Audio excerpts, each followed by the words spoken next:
Welcome to my channel set talks. Set talks சேனலுக்கு உங்களை அன்புடன் வரவேற்கிறேன். இன்றைய வீடியோவில் money saving tip 1 first and best tip அப்படின்னு சொல்லி ஹெட்டிங் பார்த்துருப்பீங்க. என்ன அப்படின்னா, ஓகே, நான் நிறையா மணி சேவிங் டிப்ஸ் வீடியோ போட்டிருக்கேன். மெயினாக வந்து பார்த்திங்கன்னா 16 money saving tips for middle class family அப்படின்னு போட்டிருப்பேன். அதில் வந்து பார்த்திங்கன்னா ஃபஸ்ட்டு ஒரு டிப்பை சொல்லியிருப்பேன். இது என்னென்ன எப்படியெல்லாம் வந்து பணம் சேர்க்கலாம், மாதம் வருமானம் வாங்குறவங்க எப்படியெல்லாம் உங்களுக்கு பணம் வரும், எப்படிலாம் பணம் சேர்க்கலாங்கிறத சொல்லியிருப்பேன்.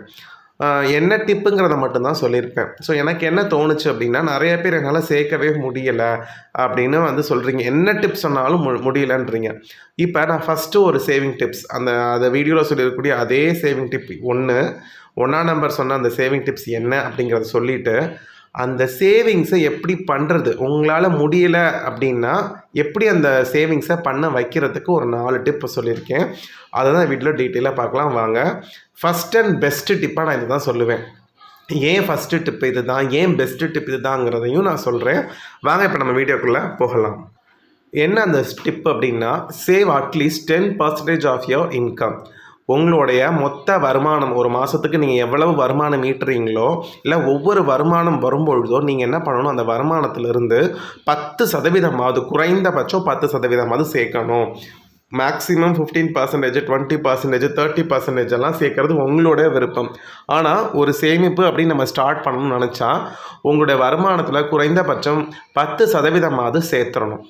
10% எப்படி சேர்க்குறது, கேட்குறதுக்கு சிம்பிளாக இருக்குது, ஆனால் எங்களால் ஃபாலோ பண்ண முடியலை அப்படின்னு நிறைய பேர் சொல்கிறாங்க. அதை எப்படி ஃபாலோ பண்ணுறது, எப்படி கம்பல்சரி சேர்க்குறதுங்கிறத பார்க்கலாம். ஃபஸ்ட்டு, உங்களோட சம்பளம் 90% ஆஃப் யுவர் இன்கம். உங்களோட வருமானம் எவ்வளவோ அதில் 90% தான் என்னோடய இன்கம் அப்படின்னு உங்கள் மைண்ட் செட்டுக்கு கொண்டு வாங்க. இதுதான் வேறு வழியே இல்லை. ஃபஸ்ட்டு டிப் இது தான். ஃபார் எக்ஸாம்பிள் 15,000 நான் சம்பளம் வாங்குறேன்னு வச்சுக்கோங்களேன். 15,000ல் 10% எவ்வளவு, 1,500 ரூபா. அதை கழிச்சுருங்க. பாக்கி எவ்வளவு, 13,500 ரூபா.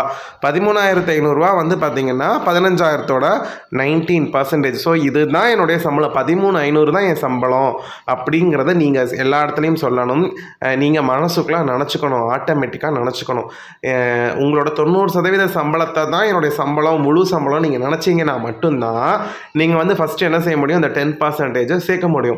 நீங்கள் வந்து என்னோடய சம்பளம் 15%, 15,000 ரூபாய் அப்படின்னு சொல்லிட்டு நீங்கள் என்ன பண்ணுவீங்க, 15,000க்கு பட்ஜெட் போட ஆரம்பிச்சிடுவீங்க. 15,000க்கு வந்து நீங்கள் என்ன பண்ணுவீங்க, செலவு வந்து கொண்டு வருவீங்க. அப்படி செய்யவே கூடாது. 10% கழிச்சு விட்ரு, மிச்சம் இருக்கிறது தான் வந்து உங்கள் சம்பளம் அப்படின்னு சொல்லி நீங்கள் நினச்சிக்கணும். நிறைய பேர் கேட்டிங்க, டிஏலாம் நீங்கள் பேர் என்ன, டிஏ அமௌண்ட்லாம் எதுக்கு நீங்கள் பட்ஜெட்டில் காமிக்கவே மாட்டேங்கிறீங்கன்னா, டிஏங்கிறது ட்ராவல் அலவன்ஸு, போக்குவரத்து செலவுக்காக கொடுக்குறது. அதை வந்து நான் என்னோடய சம்பளமாக நான் கன்சிடரே பண்ண மாட்டேன். அதை கழிச்சிட்டு மிச்சம் எவ்வளவோ அதுதான் என்னுடைய சம்பளமாக நான் வந்து என்ன செய்வேன்னா, சம்பளம் அப்படிங்கிறத நான் கன்சிடர் பண்ணுவேன். அதே மாதிரி தான் நீங்கள் பண்ணணும். ஏன்னா நம்ம சேர்க்கணும் அப்படின்னு முடிவு பண்ணிட்டோம்னா ஃபஸ்ட்டு நம்ம மாற்ற வேண்டியது நம்மளோட மனசு, நம்ம மைண்டை ரெடி பண்ணிக்கணும். அப்போ 90% தான் என்னுடைய சம்பளம், முழு சம்பளம், 100% சம்பளம் என்னுடைய 90% சம்பளம் தான் அப்படிங்கிறத நீங்கள் மைண்ட் ஃபிக்ஸ் பண்ணிக்கணும். மொதல் 2 மாதம் கஷ்டமாக இருக்கும். அதுக்கப்புறம் 10% நீங்கள் சேர்க்க ஆரம்பிச்சிட்டே இருந்தீங்கன்னு வச்சுக்கோங்களேன். 13,500 தான் என் சம்பளம், 13,500 நம்மளே மனசு பழகிறோம். ஆட்டோமேட்டிக்காக அந்த 1,500 ரூபா சேர்க்க ஆரம்பிச்சிருவோம். இது ஃபஸ்ட்டு டிப். இல்லை என்னாலலாம் இந்த மாதிரி மைண்ட் செட் கொண்டு வர முடியாது, நான் எடுத்து செலவு பண்ணிடுவேன் அப்படின்னு நினைக்கிறவங்களுக்கு தான் செகண்ட் டிப்பு. என்ன அப்படின்னா, நேராக போகும்போது நிறைய வீடியோ நான் சொல்லியிருக்கேன். நீங்கள் வேலைக்கு ஸ்டார்ட் பண்ணிட்டீங்களா, இன்னிலேருந்து உங்களுக்கு சம்பளம் வரப்போகுது இந்த மாதத்துலேருந்து, டக்குன்னு அந்த மாதமே ஒரு ஆர்டி அக்கௌண்ட் ஓப்பன் பண்ணுங்கள். ஆர்டி அக்கௌண்ட் ஓப்பன் பண்ணி உங்களுக்கு 1ஆம் தேதி சேலரி வருதுன்னா 1ஆம் தேதி சாயங்காலத்துக்குள்ளே சம்பளம் விழுந்துடும். அப்போ என்ன பண்ணுங்கள், 1ஆம் தேதியோ இல்லை 2ஆம் தேதியோ உங்கள் சம்பளம் விழுந்த கையோடு அதுலேருந்து 10% ஆஃப் த அமௌண்ட் வந்து அந்த ஆர்டிக்கு ஆர்டி அமௌண்ட் போகிற மாதிரி ஆட்டோ டெபிட் பண்ணி வச்சுருங்க. ஆர்டி ஸ்டார்ட் பண்ணிட்டீங்கன்னா மாதம் ஒரு குறிப்பிட்ட தொகை எடுக்கணும். அதுவே கேட்கும், ஆட்டோ டெபிட் பண்ணிக்கலாமா அப்படின்னு சொல்லி.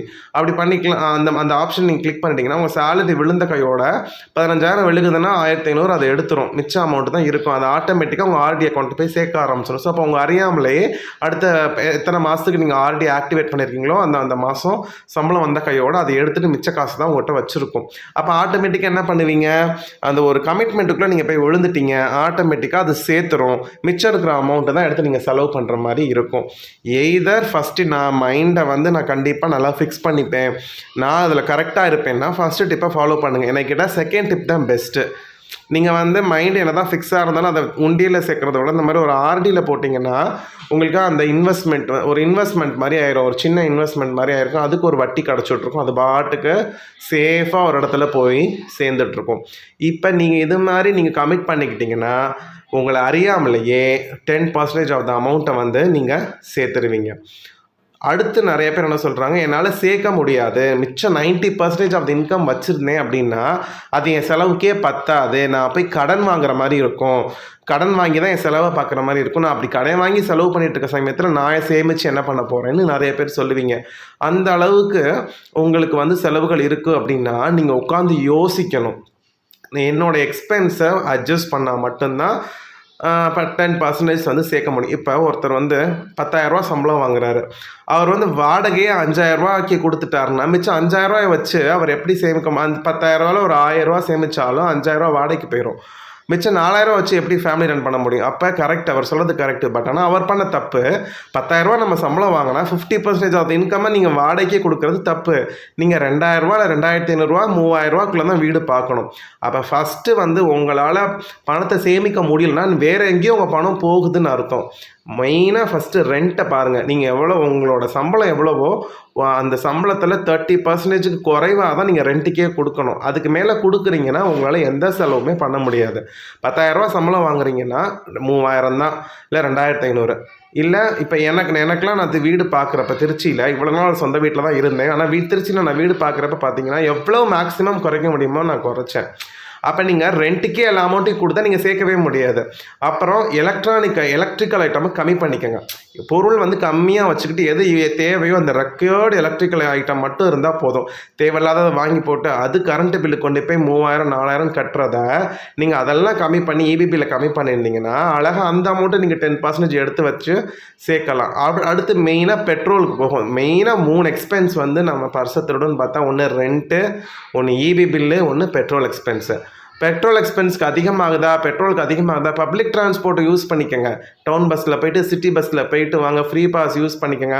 அந்த பெட்ரோல் கொடுக்குற காசு நீங்கள் சேர்த்து வச்சிங்கன்னா கூட உங்களோட வருமானத்தில் 10% வந்து ஈஸியாக சேர்த்துட முடியும். ஸோ இதுதான் பெஸ்ட்டு. ஒன்று வந்து உங்களால் எடுத்து வைக்க முடியும்னா எடுத்து வச்சுருங்க. இல்லை எனக்கு அவ்வளோ செலவு இருக்குன்னா உங்கள் செலவில் எது தேவையில்லாத செலவு குறைக்க. ஏன்னா இந்த சேவிங்ஸுங்கிறது உங்களுக்கு தான். இப்போ நீங்கள் வந்து வீட்டு வாடகை ஒரு 8,000 கொடுக்குறீங்க, 15,000 சம்பளம் வாங்கிட்டு 8,000 கொடுக்குறீங்கன்னா வேஸ்ட்டு. இது வந்து உங்களுக்கு வந்து உதவே போகிறதில்ல, உங்களோட ஓனருக்கு தான் உதவும். நீங்கள் இதே ஒரு 5,000 ஒரு வீடு பார்த்துட்டு மிச்சம் 10,000 இருந்துச்சுன்னா அந்த 2,000 சேர்க்கலாம். எக்ஸ்ட்ரா 10%க்கு மேலே தான் வந்து நீங்கள் சேர்க்குற மாதிரி ஆகிடும். 10,000 வாங்குறீங்களா, 2,500க்குள்ளே நீங்கள் வீட்டு வாடகையும் முடிச்சிருங்க. நம்ம தேடுனா கிடைக்கும் ஃப்ரெண்ட்ஸ். அதுதான் வந்து மெயின் ஐட்டம். அப்போ செலவை வந்து நீங்கள் அட்ஜஸ்ட் பண்ணி பணத்தை சேர்க்குறதுக்கு வழியை பாருங்கள். அடுத்து வந்து 4வது விஷயம் என்னென்னா, seek the support of your spouse.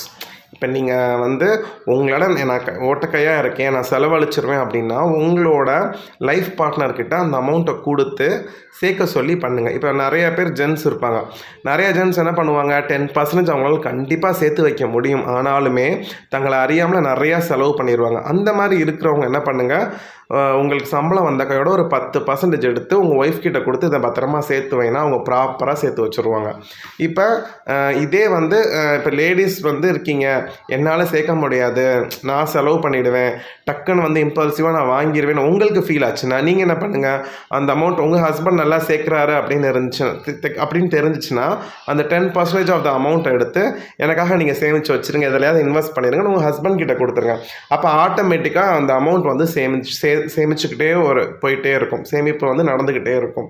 அப்போ இது பெஸ்ட்டு. ஏன்னா நீங்கள் வேறு யார்கிட்டையும் நம்பி கொடுக்காம நீங்கள் வந்து கணவன் மனைவிக்குள்ளே எக்ஸ்சேஞ்ச் பண்ணிட்டீங்க. யார் நல்லபடியாக அந்த பணத்தை வந்து பாதுகாக்கிறாங்களோ அவங்கக்கிட்ட அந்த அமௌண்ட்டை கொடுத்து சேர்க்கலாம். இது வந்து பெஸ்ட் ஐடியா. இதில் நம்ம ஈகோவே பார்க்கக்கூடாது. ஸோ இந்த வீடியோ உங்களுக்கு பிடிச்சிருக்கும்னு நினைக்கிறேன். ஒரு டிப்பு தான் நான் சொல்லியிருக்கேன், அதை எப்படி சேவ் பண்ணுறதுங்கிறத டீட்டெயிலாக சொல்லியிருக்கேன். இந்த மாதிரி வீடியோ வேணும்னா சொல்லுங்கள், தொடர்ந்து நான் போடுறேன்.